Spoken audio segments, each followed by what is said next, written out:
क्या मोदी ने सेट किया 5 राज्यों के चुनाव का एजेंडा?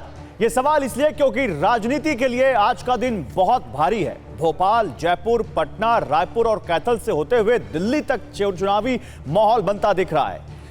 आज प्रधानमंत्री जयपुर और भोपाल में अपने कार्यकर्ताओं के साथ दिखे।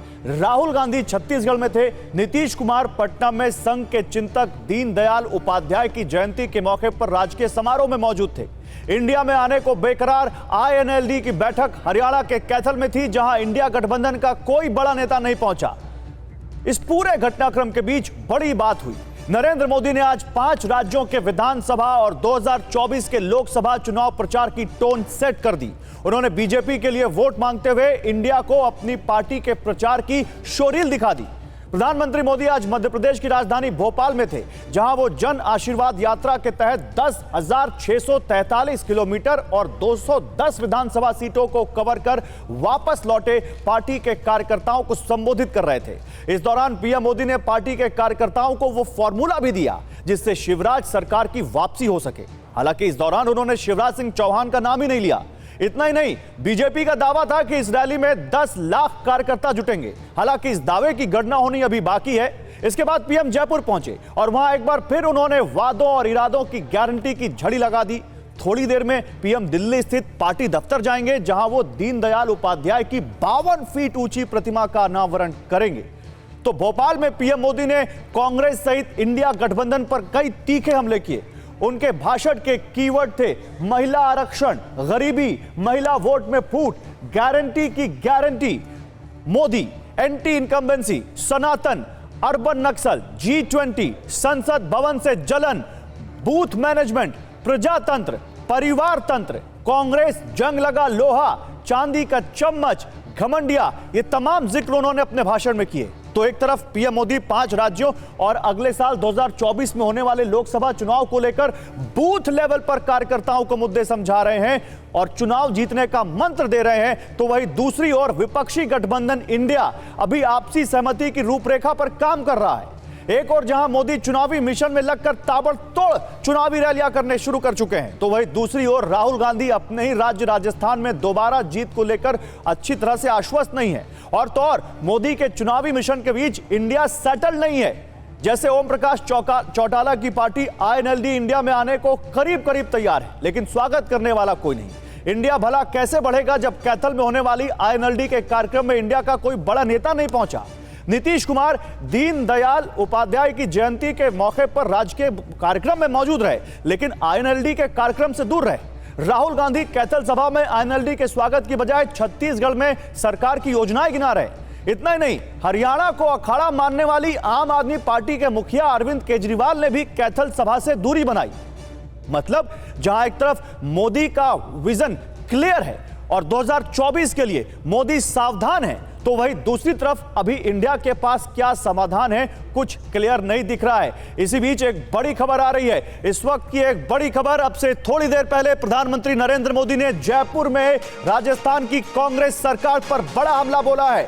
उन्होंने उदयपुर के कन्हैया लाल हत्याकांड का जिक्र करते हुए कहा कि जहां गला काटा गया वहां निवेश कैसे आएगा, जहां भ्रष्टाचार का बोलबाला हो, लाल डायरी में सरकार का काला चिट्ठा दर्ज हो, वहां निवेश कैसे आएगा। सुनिए क्या कहा उन्होंने। गला काटने की घटनाएं हो और सरकार मजबूर हो, ऐसे वातावरण में निवेश कैसे हो सकता है। यह साधारण अपराध नहीं है।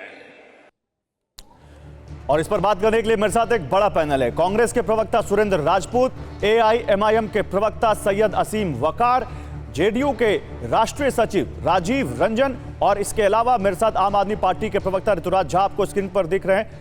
आप सभी लोगों का बहुत स्वागत है। थोड़ी देर में हमारे साथ बीजेपी की प्रवक्ता अपराजिता सारंगी भी जुड़ रही हैं, लेकिन सुरेंद्र राजपूत, शुरुआत आपसे। प्रधानमंत्री कह रहे हैं कि जहां पर गला काटा गया वहां पर निवेश कैसे आएगा, बताइए क्या जवाब है इसका। भारतीय जनता पार्टी का कार्यकर्ता गला काटेगा और भारतीय जनता पार्टी के कार्यकर्ता को पकड़ करके जेल होगी, जेल में बंद होगा, कठोरतम कानूनी कार्रवाई होगी, फांसी होगी। भारतीय जनता पार्टी का कार्यकर्ता अगर कहीं पर बलात्कार करेगा, हत्या करेगा, गला काटेगा, इस तरीके, और एबीवीपी का कार्यकर्ता वो निकलेगा और वो भारतीय जनता पार्टी के बड़े नेताओं का एजेंट निकलेगा, तो निश्चित तौर पर उस पर कठोर कार्रवाई होगी। भारतीय जनता पार्टी के लोग अगर किसी राज्य का माहौल बिगाड़ने के लिए कहीं आईएसआई के एजेंट बनेंगे, कहीं जम्मू कश्मीर में 2 लाख के आतंकवादियों को अपना जो है कार्यकर्ता बनाएंगे, और कहीं पर क्या नाम उनके सक्सेना जो आईटी सेल के प्रमुख है वो आईएसआई के लिए जासूसी करते पाए जाएंगे, किसी को नहीं बख्शा जाएगा। प्रधानमंत्री जी एक चीज कान खोल करके सुन लीजिए कि राजस्थान हो, मध्य प्रदेश हो, छत्तीसगढ़ हो या बिहार हो या विपक्ष शासित कोई भी राज्य हो, वहां पर आपकी कोई नौटंकी अब नहीं चलेगी और हम लोग इस नौटंकी का भरपूर विरोध करेंगे। आप पहले कार्यकर्ता भेजते हैं, आरोप है हमारा, गला कटवाते हैं आप, और उसके बाद जब वो आपका कार्यकर्ता निकलता है तो आप कहते हो कि पाकिस्तान से संबंध है। तो क्या हम ये मान ले कि आपके संबंध भी पाकिस्तान से हैं? 24 घंटे के अंदर कार्यकर्ता पकड़ा गया उनका, 24 घंटे के अंदर वो आतंकवादी पकड़ा गया। राजस्थान की इस तरीके की कानून व्यवस्था, उत्तर प्रदेश की कानून व्यवस्था को आप देख लीजिए। हाथरस की घटना होती है, बच्ची को के शव को पेट्रोल डाल के जला दिया जाता है, आज तक उसके क्या नाम अपराधी जो है मिलने के लिए भारतीय जनता पार्टी के लोग जाते हैं। लखीमपुर में महिला की साड़ियां खींच दी जाती है, रोड होल्ड अप होते हैं, व्यापारियों को पुलिस मारती है, पुलिस को अपराधी मारते हैं, कोई पकड़ा नहीं जाता। तो आप बात करते हैं प्रधानमंत्री जी, ये सब बातें बंद कीजिए, बताइए महंगाई पर क्या हुआ, बताइए ना अग्निवीर पर क्या हुआ। राजस्थान का एक एक बच्चा अग्निवीर के लिए परेशान है। प्रधानमंत्री जी बताइए ना, आपकी हिम्मत हो, हैसियत और हौसला हो तो क्या हुआ वहां पर। सच बात यह है कि प्रधानमंत्री जी हताश हो गए हैं, निराश हो गए और खींच गए। प्रधानमंत्री जी के पास तो वहां पर न देवी सिंह भाटी है, न कैलाश मेघवाल है, न वसुंधरा राजे सिंधिया है। वहां पर बताइए फ्रैक्चर्ड हाउस में आप भाषण दे रहे हैं, खाली कुर्सियों को भाषण दे रहे हैं, कह रहे 10 लाख की भीड़ थी, 10,000 की भीड़ नहीं थी। प्रधानमंत्री जी ठीक है, इसकी गणना तो होनी बाकी, मैंने अपने ओपनिंग रिमार्क में ही कह दिया यहां पर सुरेंद्र राजपूत। लेकिन अपराजिता सारंगी हमारे साथ जुड़ चुकी हैं। अपराजिता सारंगी, क्या मतलब ये प्रधानमंत्री ने आज ये गला जहां कटा वहां निवेश कैसे आएगा, ये कहकर टोन सेट कर दी कि राजस्थान में बीजेपी कौन सा मुद्दा उठाने जा रही है? देखिए, मैं आपको बता दूं कि 2 प्रमुख मुद्दे तो निश्चित तौर पर उठेंगे। एक है कानून व्यवस्था और इसी से संबंधित राजस्थान में बड़ा मुद्दा है महिलाओं की स्थिति, महिलाओं की सुरक्षा और मर्यादा रक्षा पर प्रश्न है। यह मैं नहीं कह रही हूं, यह आप नहीं कह रहे हैं, यह नेशनल क्राइम रिकॉर्ड ब्यूरो का रिपोर्ट कह रहा है। हम जानते हैं कि राजस्थान में महिलाओं की क्या स्थिति है और एनसीआरबी का रिपोर्ट सिर्फ आप देखें, ना मुझे बोलने की जरूरत पड़ेगी ना आपको बोलने की जरूरत पड़ेगी और प्रत्यक्ष को प्रमाण की जरूरत नहीं होती है, यह पता है हमें कि वहां क्या स्थिति है। दूसरा, जहां तक मैं कह दूं, आदरणीय प्रधानमंत्री जी का सवाल है, हम सकारात्मक राजनीति में विश्वास करते हैं और इसीलिए वीमेन रिजर्वेशन बिल लाया गया और सिर्फ लाया नहीं गया, बड़े आत्मविश्वास के साथ हमने उपस्थापित किया और उसे पास कराया। ये 27 वर्षों तक इन लोगों ने नहीं कराया था, बड़ी बड़ी बातें की और अंत में मैं लोकसभा में बैठी थी, अंत में इन लोगों के पास कोई चारा नहीं था, ये सारे विपक्षी दल के सांसदगण, इन्हें हाँ भरना ही पड़ा। कहीं ना कहीं राजनीतिक इच्छा शक्ति की जरूरत थी और सबको साथ में लेकर चलने की काबिलियत की जरूरत थी, जो ये दोनों खूबियां आदरणीय प्रधानमंत्री जी की सरकार में पाई गई।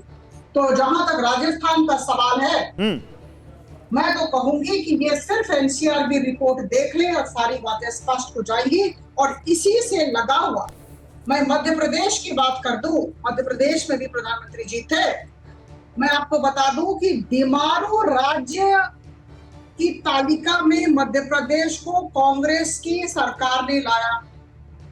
हमें इसे बीमारू राज्य की तालिका से बाहर करना है, हमने किया।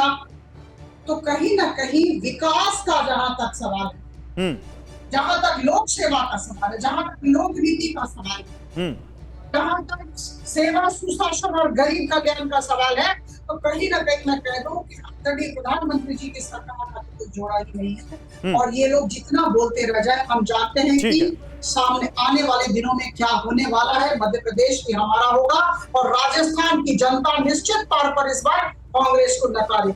ठीक है असीम वकार, एक तरफ एनडीए है, एक तरफ इंडिया है, आप किधर हैं? और मैं इसी में एक सवाल जोड़ता हूं, प्रधानमंत्री ने क्या आज 5 राज्यों के चुनाव का एजेंडा सेट कर दिया, चाहे वो राजस्थान की बात हो और चाहे वो मध्य प्रदेश हो?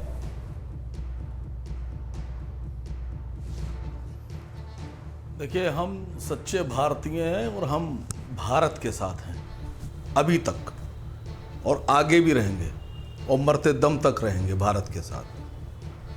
अभी मैं आपकी डिबेट सुन रहा हूँ, मोदी जी पे 2-3 लाइनें बोलना चाह रहा था खाली। मोदी जी का हालत वो है कि जैसे एक ज़माने में हम लोग सुना करते थे कि किसी के बारे में कहा जाता था कि ये ख्वाब बेचता है, और कभी कभी किसी को कहा जाता था कि ये अंधों को चश्मे बेचता है, गंजों को कंघे बेचता है, और जो बहुत भूखे प्यासे लोग हैं उनको मोबाइल बेचता है। खाली ख्वाब बेच रहे हैं और कुछ नहीं है। मोदी जी राजस्थान जाते हैं तो कन्हैया के साथ खड़े होते हैं, लेकिन मोदी जी जब हरियाणा जाते हैं तो मोनू मानेसर के साथ खड़े होते हैं। इस देश में लोगों के हाथ में तलवार किसने पकड़ाई? कारोबार, महंगाई, इन सब, एजुकेशन, स्वास्थ्य के मामलों पर सरकार आई थी भारतीय जनता पार्टी की 2014 में। लोगों ने आपको जो सरकार दी थी वो तरक्की के लिए दी थी, अपने रोजगार के लिए दी थी। आप लोगों की जानों से खेल रहे हैं। आप लोगों के हाथ में, उनके नौजवान बच्चों के हाथ में तलवार और चाकू और कट्टा और बंदूक पकड़ा रहे हैं। एक दौर हुआ करता था, मैंने एक साहब से पूछा, मेरे जानने वाले थे, मैंने कहा अगर आज से 10 साल पहले कोई आपसे कहता कि अपने लड़के से आप एक हत्या करवा दीजिए, 2 करोड़ रुपए ले लीजिए, करवाते? अरे कल कैसी बातें कर रहे हैं, बिल्कुल ना करवाते। और हमने कहा आज कितना फख्र से लोग कहते हैं कि तलवारें लिए सड़क पर चल रहे हैं साहब, अवैध असले लिए सड़क पर चल रहे हैं, धर्म विशेष के खिलाफ नारे लग रही हैं। ये हालत कैसे आई? मोदी जी को इस पर बोलना चाहिए था। ठीक है, मोदी जी को ख्वाब नहीं दिखाना चाहिए। ओके, मोदी जी 9 साल से हुकूमत में है। मोदी जी को ख्वाब नहीं दिखाना चाहिए कि अब चाहिए था। हकीकत का भारत पे बात करें। ठीक है, हकीकत पर बात हो, ख्वाब ना दिखाएं। ठीक है, मैं जाऊंगा अपराजिता सारंगी के पास, लेकिन राजीव रंजन, नीतीश कुमार के पास दीनदयाल उपाध्याय की जयंती के मौके पर एक राजकीय कार्यक्रम में जाने की फुर्सत है, वहां जा सकते हो। इंडिया में आने वाला एक अलाई, जहां पर तमाम इंडियन के नेताओं को दावत दी गई, बुलाया गया, वहां नीतीश कुमार नहीं जा रहे हैं। ऐसे बढ़ेगा इंडिया आगे? देखिए, सबसे पहले नीतीश कुमार जी आम राजनेताओं की तरह कभी उनका आचरण नहीं रहा, और इसीलिए ऐसे आयोजनों में अगर उनकी हिस्सेदारी या भागीदारी हुई तो इसे इस तरह से देखिए कि दीनदयाल उपाध्याय जी स्वदेशी और स्वावलंबन, और इसके साथ ही जो भूदान आंदोलन को लेकर विनोबा भावे का जो सपना था, जो गांधीवाद को लेकर के एक समावेशी जो बातें दीनदयाल उपाध्याय जी ने कही, वो आज के आरएसएस के दौर के जो भी नेता हैं या पहले अन्य नेताओं के मुकाबले दीनदयाल उपाध्याय जी अन्य नेताओं से बिल्कुल अलग दिखते हैं। अच्छा, और शायद इसीलिए इस उपस्थिति को, और ये राजकीय समारोह है, और निसंदेह राज्य के मुख्यमंत्री के तौर पर राजकीय समारोह में उनकी उपस्थिति कोई बहुत हैरत पैदा करने वाली नहीं मानी जाती चाहिए। जहां तक इंडिया में संभावित जो अन्य दल हैं, तो अनेक दल अभी आने वाले हैं, और मैं मानता हूं कि साथ साथ एक राज्य में बतौर मुख्यमंत्री जो उनकी जिम्मेवारियां हैं, उन जिम्मेवारियों का निर्वहन भी उनके लिए बेहद महत्वपूर्ण है। इसीलिए इसके निहितार्थ अगर हर समय अगर सियासत को नजर में रख करके अगर निहितार्थ इसके निकाले जाएंगे, उसका कोई औचित्य नहीं है, उसका कोई अर्थ नहीं। मैं इतना जरूर कहूंगा, अभी मैं मोदी जी के गला काटने के बयान और जो सच है देश का, मणिपुर से लेकर जो कुछ नू, गुरुग्राम और फरीदाबाद के कई शहरों में जिस तरह के हालात उत्पन्न हुए और जिस उत्तर प्रदेश को वो एक आदर्श प्रदेश बनाने के लिए संसाधनों का जिस तरह से उन्होंने निवेश किया और तमाम तरह के वहाँ पुरजोर जो सहायता मिल सकती है वो मिलती रही। इसके बावजूद कानून व्यवस्था के, मैं एक बहुत ही महत्वपूर्ण बिंदु पर आ रहा हूं और मैं उम्मीद करूंगा थोड़ा समय दे। कल एक अंतर्राष्ट्रीय पर्यटन स्थल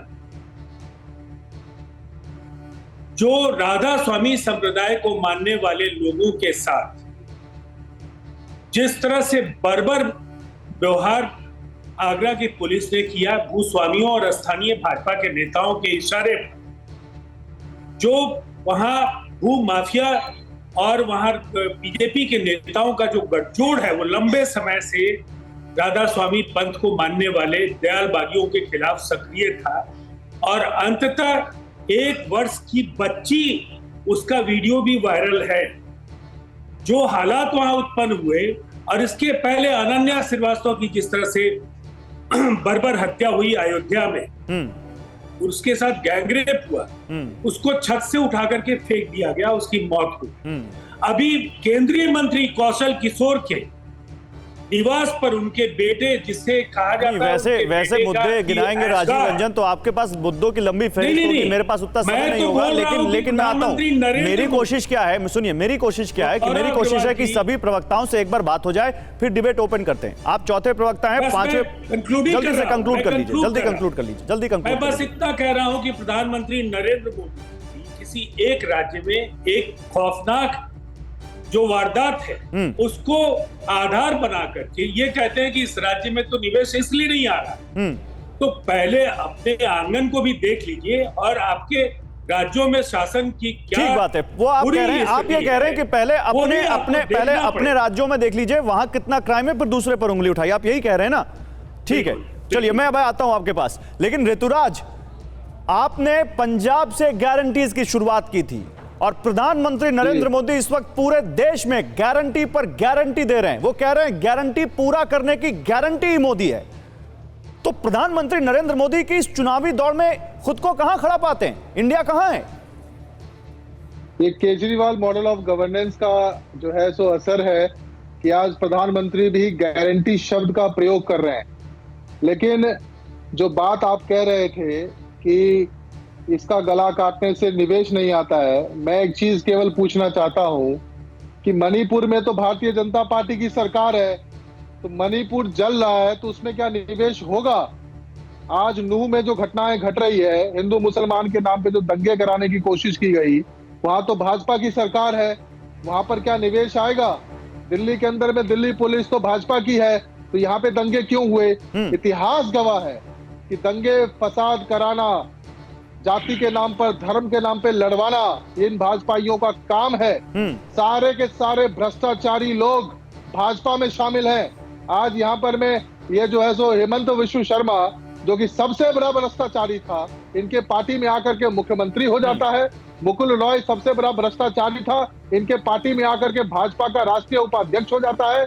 इनके पार्टी में जो है सो शिवेंदु अधिकारी, जो सबसे बड़ा भ्रष्टाचारी था, इनके पार्टी में आकर के लीडर ऑफ ऑपोजिशन हो जाता है। बंगाल का सबसे बड़ा भ्रष्टाचारी अजीत पवार था, इनके पार्टी में आकर के दूध का धुला हुआ हो जाता है। ये सिंधे और सिंधिया सबसे बड़ा भ्रष्टाचारी थे, इनके पार्टी में आकर के जो है सो दूध का धुले हो जाते हैं, मुख्यमंत्री हो जाते हैं। इतिहास गवाह है। ऋतुराज, सबसे बड़े भ्रष्टाचारी तो वो भी थे जिसकी लिस्ट आपके एक नेता ने, आपके नेता ने जारी की थी और फिर उसके बाद आज उन्हीं के साथ आप कुर्सियां शेयर करते हैं, आप ही बकौल। लेकिन मैं आऊंगा, इस पर बात करेंगे, लेकिन मैं कुछ दिखाना चाहता हूं। ऋतुराज, आप अपनी बात पूरी करिएगा, लेकिन मैं यहां पर अब दिखाना चाहता हूं प्रधानमंत्री नरेंद्र मोदी जब आज भोपाल में थे और जब राहुल गांधी छत्तीसगढ़ में थे, तो आखिर कैसे वो यहां पर अपनी बातें ही नहीं कहते नजर आए, बल्कि उन्होंने एक हिसाब से एजेंडा सेट किया। प्रधानमंत्री देखिए, उनकी बड़ी बातें, निशाने पर उनके कांग्रेस थी। आज जब उन्होंने अपने भाषण की शुरुआत भोपाल में की, उन्होंने कहा कांग्रेस बर्बाद और बैंकरप्ट, जंग लगा लोहा, अर्बन नक्सलियों के पास कांग्रेस का ठेका, यह प्रधानमंत्री नरेंद्र मोदी ने बहुत बड़ा आरोप लगाया। उन्होंने कहा गरीबी मिटाओ, कांग्रेस ने नारा दिया, लेकिन मिटाई किसने? बीजेपी ने। 13 करोड़ लोगों का उन्होंने उदाहरण दिया, कहा मध्य प्रदेश की आबादी से भी ज्यादा लोग गरीबी से उठे हमारी सरकार में। नया संसद भवन, उन्होंने कहा भारत की उपलब्धि कांग्रेस को पसंद ही नहीं आई, विकसित भारत के हर प्रोजेक्ट से कांग्रेस को परेशानी है। यह प्रधानमंत्री नरेंद्र मोदी ने अपने भाषण में कांग्रेस पर निशाना साधा। उन्होंने महिला आरक्षण के मुद्दे पर कहा घमंडिया, वो इंडिया को कहते हैं, घमंडिया ने खट्टे मन से समर्थन किया। नारी शक्ति को बांटने की कोशिश कर रही है कांग्रेस, हमको इससे सावधान रहना होगा। उन्होंने कहा गारंटी, हमारी गारंटी जमीन पर उतरती है, हर गारंटी को पूरा करने की गारंटी उन्होंने यहां पर दी है। और सनातन के खिलाफ विपक्षी गठबंधन के नेताओं की बयानबाजी पर पीएम ने कहा घमंडिया गठबंधन सनातन को समाप्त करना चाहता है, सनातन विरोधियों से सावधान रहना होगा। फर्स्ट टाइम वोटर्स की पर पीएम ने कांग्रेस की परिभाषा बताई। उन्होंने कहा कांग्रेस की पहचान कुनीति, कुशासन, करप्शन से की, और कहा अपने दादा दादी, नाना नानी से पूछकर वोट करें, यह सलाह दी उन्होंने। ये पूछेंगे अभी बीजेपी के प्रवक्ता से वो क्या सलाह होगी, लेकिन अब आपको छत्तीसगढ़ में राहुल गांधी की बड़ी बातें बताते हैं। चुनावी वादों का जिक्र करते हुए राहुल ने क्या कहा? राहुल ने वादे की बात कही। उन्होंने कहा कांग्रेसी झूठे वादे नहीं करते हैं, हम कांग्रेसी हैं। उन्होंने बीजेपी पर तंज कसते हुए कहा 15 लाख वाले झूठे वादे हम नहीं करेंगे। महिला आरक्षण में ओबीसी के लिए कोटे की मांग करते हुए एक बार फिर उन्होंने कहा कि 90 में से सिर्फ 3 ओबीसी सेक्रेटरी हैं, लेकिन मोदी जाति जनगणना से डरते हैं। राहुल ने रिमोट कंट्रोल का हवाला देते हुए कहा कि कांग्रेस बटन दबाती है। कांग्रेस ने हजारों करोड़ गरीबों के खाते में डाले हैं, ऐसे उनके बटन दबाते हैं उनके खाते में पैसे जाते हैं। और बीजेपी जब बटन दबाती है तो अडानी को एयरपोर्ट का कॉन्ट्रैक्ट मिलता है। ये बड़ी बातें यहां पर पीएम मोदी और राहुल गांधी ने जो कहा। मैं अपराजिता सारंगी, क्योंकि चार विपक्षी पार्टी के नेता हैं और आप अकेले हैं, इसलिए मैं सोच रहा हूं कि आपको थोड़ा मौका मैं ज्यादा दूं, लेकिन मैं 2 तस्वीरें दिखाना चाहता हूं। यहां पर ये तस्वीर आपको बड़े ध्यान से देखनी चाहिए। यहां पर राहुल गांधी अक्सर उद्योगपति गौतम अडानी को टारगेट करते हैं, वो सरकार पर अडानी को फायदा पहुंचाने के आरोप लगाते हैं, यानी वो अडानी की दुकान बंद कराना चाहते हैं। लेकिन उन्हीं के इंडिया गठबंधन के सबसे सीनियर नेता शरद पवार ने हाल ही में अडानी की फैक्ट्री का उद्घाटन किया। अब सवाल क्या है यहां पर? सवाल यही है कि क्या अडानी के मुद्दे पर इंडिया गठबंधन में मतभेद है? मैं सुरेंद्र राजपूत सीधा सवाल आपसे लेता हूं। आप, राहुल गांधी साफ कहते हैं कि अडानी के मुद्दे पर तमाम कांग्रेसी कार्यकर्ता खुलकर बोले, और आप ही के इंडिया में है शरद पवार, उन्हीं के घर पर इंडिया की मीटिंग हुई थी कोऑर्डिनेशन कमेटी की। कोऑर्डिनेशन अडानी के साथ उनका देख रहे होंगे आप।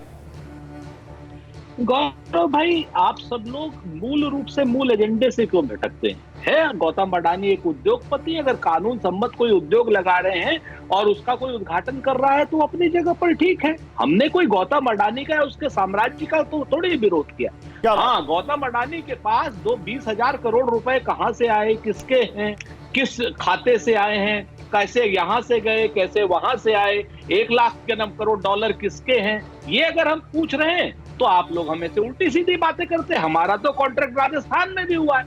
आप इस चीज को बना करके गौतम अडानी के गलत कामों का समर्थन करना थोड़ी शरद पवार साहब ने कहा।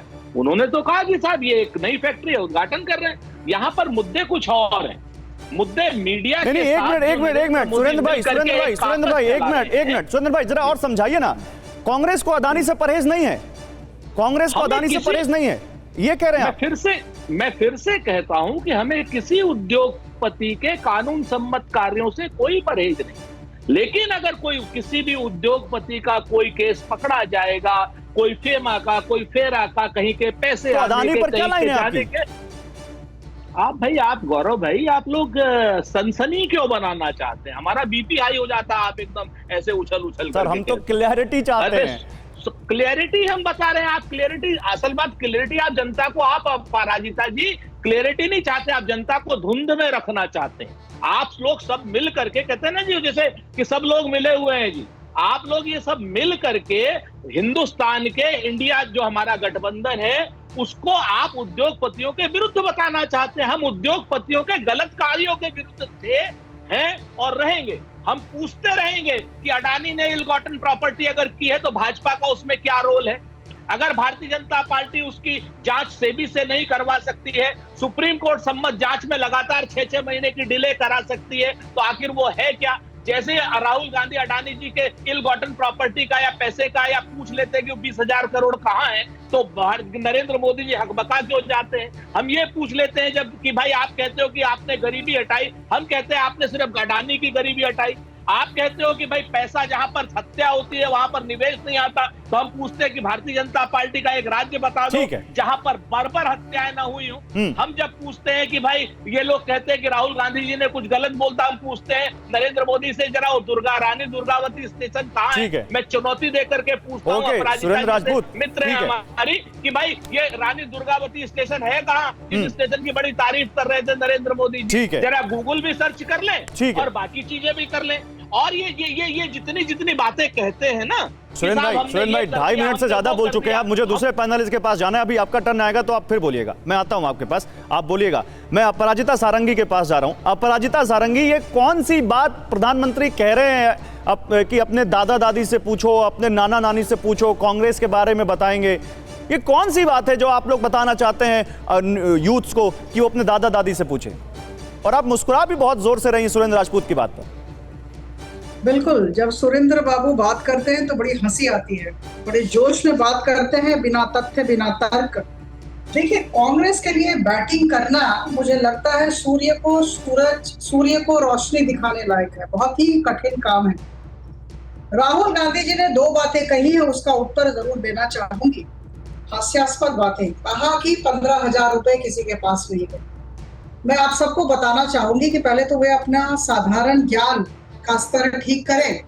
313 सरकारी योजनाओं के माध्यम से 32 लाख करोड़ रुपए इन 9 वर्षों में लोगों के खाते में गए हैं, डायरेक्ट बेनिफिट ट्रांसफर। एक दूसरा मैं कहती हूँ, मैं जब से ये विमेन रिजर्वेशन बिल के विषय में सुन रही हूँ, लोकसभा में भी बैठी थी, राहुल गांधी जी का कहना है कि भाई ओबीसी को क्यों नहीं लाया गया।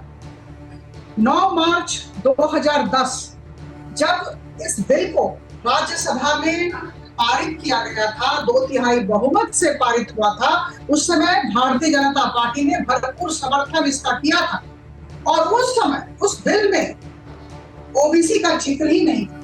तो भाई आपको अपने घर में पहले दीपक जलाएं, फिर दूसरों के साथ दूसरों के विषय में बातचीत करें। तो जहां तक कांग्रेस का सवाल है, इन्होंने ओबीसी के विषय में कभी सोचा ही नहीं। जहां तक भारतीय जनता पार्टी का सवाल है, आप जानते हैं कि 85 सांसद हमारे ओबीसी हैं, 29%। तो यही बातें हैं जो लड़कों को, जो बच्चों को या नए लड़कों को अपने दादा दादी नाना नानी से पूछनी है। यही बातें हैं, 365 विधायक है ओबीसी, यही बातें हैं जो दादा दादी से पूछनी है। देखिए, घोटालों की बात, अगर कांग्रेस का इतिहास जानना है और कांग्रेस ने क्या काम किया है, तो निश्चित तौर पर दादा दादी और नाना नानी जानते हैं। घोटाले पर घोटाला, उन्होंने घोटालों की बात इंगित की, उन्होंने वंशवाद की बात इंगित की और तुष्टीकरण की बात इंगित की। और यही 3 शब्द, घोटाला, वंशवाद और तुष्टीकरण, कांग्रेस की परिभाषा है। और इसी बात को हमें दादा दादी और नाना नानी से पूछना चाहिए, वो प्रमाण दे देंगे। जहां तक आदरणीय प्रधानमंत्री जी की सरकार का सवाल है, 9 वर्षों का सवाल है। देखिए, हम दृढ़ इच्छा शक्ति के साथ कठिन परिश्रम कर रहे हैं, लोगों को साथ लेकर चल रहे हैं और इसी वजह से अभी जो G20 हुआ और अभी जो अमेरिकी थिंक टैंक प्यू रिसर्च सर्वे का रिपोर्ट आया, 80% भारतीय हैं जो प्रधानमंत्री जी को फिर से 2024 में प्रधानमंत्री के तौर पर देखना चाहते हैं। और उसी रिसर्च सर्वे के अनुसार, रिपोर्ट के अनुसार 70% भारतीय जो कहते हैं कि मोदी सरकार का मान विश्व पटल पर बहुत अधिक बढ़ा है।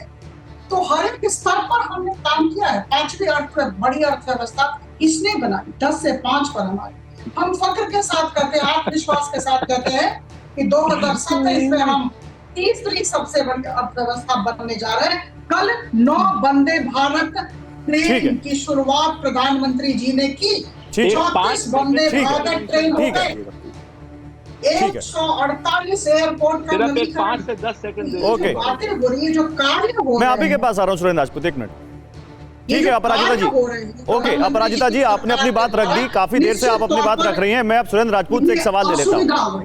ओके सुरेंद्र राजपूत, हमारे पास रोड मैप है, हमारे पास विजन है, और कांग्रेस ने अपना ठेका अर्बन नक्सल को दे दिया है।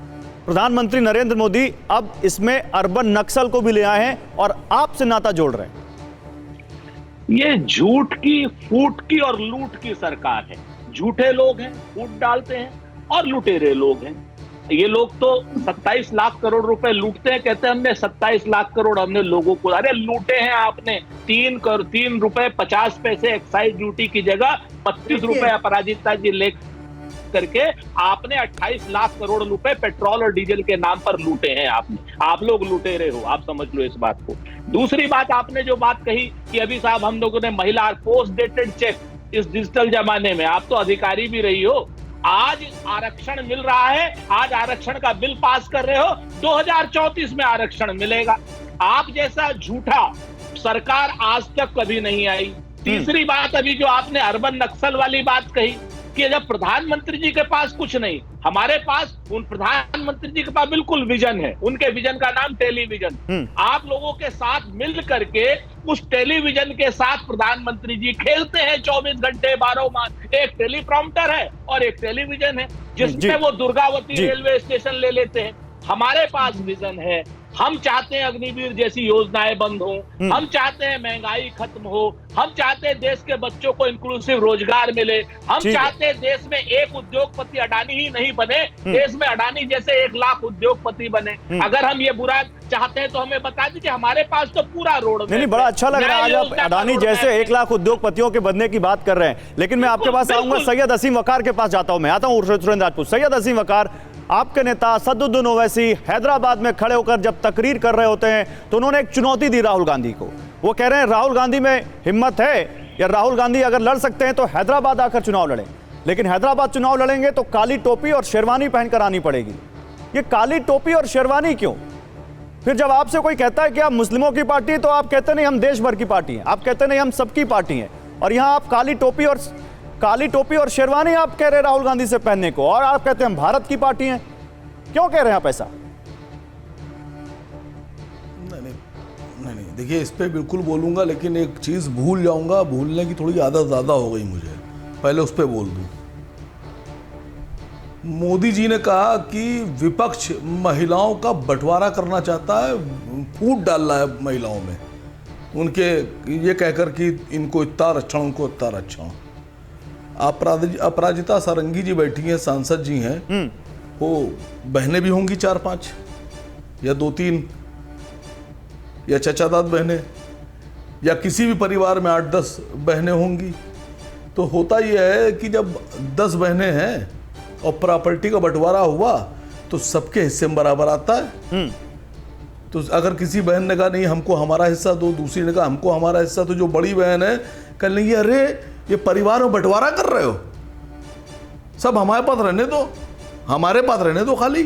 और अगर किसी बहन ने हिस्सा मांग लिया तो बंटवारा हो गया। मोदी जी देश की महिलाएं हैं, हर महिला को उसका वाजिब हक देना चाहिए। ये महिलाओं में बंटवारा नहीं है, ये महिलाओं के हक की आवाज है जो विपक्ष उठा रहा है। दूसरी बात, आपने अडानी बार बार किया। देखिए अडानी से ना किसी को दिक्कत है, ना अंबानी से दिक्कत है, ना टाटा से दिक्कत है, जो तरीका है उससे दिक्कत है। कि देश में 3 रुपए किलो कोयला बिक रहा था, 3.5 रुपए बहुत हो जाता था, कभी बारिश आती थी 4 रुपए किलो हो जाता था। अरे असीम अडानी मैंने चेक किया, जैसे ही कोयले में इंटरफेयर हुआ, लास्ट टाइम मैंने चेक किया, वैसे ही आदेश आ गया कि अब 28 रुपए किलो बिकेगा। एमआईएम इंडिया का पार्ट नहीं थी। आप कांग्रेस को क्यों डिफेंड कर रहे हैं? आपसे तो मैंने अडानी का सवाल पूछा ही नहीं। मैं तो ये पूछ रहा हूं कि आप राहुल गांधी को टोपी पहनाकर या शेरवानी पहनाकर हैदराबाद क्यों बुलाना चाहते हैं? सर, मैं भारत को डिफेंड कर रहा हूं, भारत को बचा रहा हूं सर। वही भारत जिसमें आप राहुल गांधी को शेरवानी और देश बचाइए सर। अभी नाम बदला भारत, सबको पता है सर। नहीं, वही शेरवानी और टोपी अलीगढ़ का भी सब जगह भारत लिखा जा रहा है सर। सुनिए, शेरवानी और टोपी नेहरू जी नहीं, शेरवानी और टोपी नेहरू जी भी पहनते थे। उनकी शेरवानी बहुत मशहूर है। काली टोपी कहां पहनते थे नेहरू असद ओवैसी जी? साहब काली टोपी ने पहनते सीधा थे। सीधा सा ये कहा है, अरे तो एक काम कीजिए ना, सुरेंद्र राजपूत जी बैठे हुए, इनसे पूछ लिए राहुल गांधी जी काली टोपी क्यों नहीं पहनेंगे, शेरवानी क्यों नहीं पहनेंगे, काली मना कर दे नहीं पहनेंगे, खत्म हो गई बात। क्या दिक्कत है? सुरेंद्र राजपूत जी, दिक्कत है कोई? जाएंगे टोपी पहन के राहुल गांधी? देखिए, दो चीजें बड़ी साफ हैं। हाँ, हम अपने क्या नाम हिंदुस्तान में रहने की, खाने की, ओढ़ने की, पहनने की धार्मिक आजादी है। हम सब कुछ पहनते हैं, हम टी शर्ट भी पहनते हैं, शर्ट भी पहनते हैं, राहुल जी कुर्ता भी पहनते हैं, राहुल जी टोपी भी पहनते हैं, शेरवानी भी पहनते हैं, लेकिन ना वो किसी ओवैसी साहब के कहने से पहनेंगे, ना मोदी जी के कहने से पहनेंगे। आप गौरव भाई अपने घर में टी शर्ट भी पहनते हो, ये भी पहनते हो, अगर कोई आदमी आपको जबरदस्ती कहने लगे कच्छा पहन करके शो करो तो करोगे क्या? नहीं करोगे ना।